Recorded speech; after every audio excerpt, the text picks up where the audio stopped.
I mean, considering two factors that kind of had me skeptical about this movie. One, that it's a January release, and the other, it's the same director as Dark Phoenix, which is one of the just absolute worst X-Men movies, to the point where his name isn't anywhere on the poster.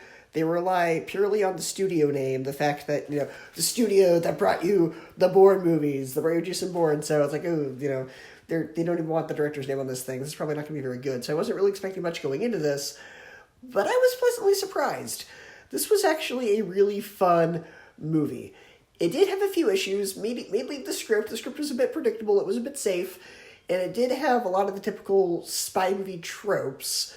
But at the end of the day, I enjoyed this movie. The action was very well done. The action was just, wow. Yeah, the plot was really intriguing, and there was never a dull moment with the plot. Now, a few of the twists regarding who the villains are were pretty telegraphed, even though they tried to keep them a surprise, but it's pretty obvious who the surprise villains are. Like, they reveal it, and then they try to act like it's this big surprise, like the audience wouldn't have guessed it, and then they show you the clip from earlier in the movie where, it was that was the hint that they were the villain. I was like, I figured that out the first time you showed that. So the first time that scene came up, I figured out that they were the villain. So, and, one person in particular, I'm not going to say actor or actress because that could potentially give away who it is, but the performer in this movie who plays one of the villains, they're fantastic.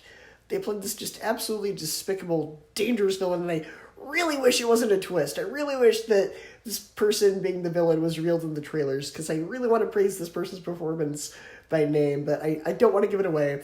But yeah, it was a really well paced movie that had a pretty solid script, though it was a mite predictable.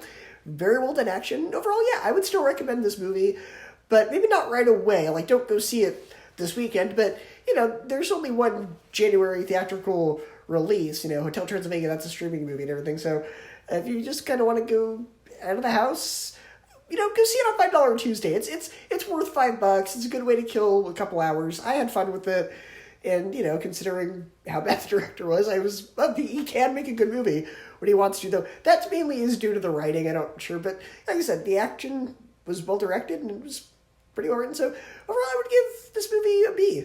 It was pretty solid. So I give this movie a B, an 8 out of 10, and a 4 out of 5 stars.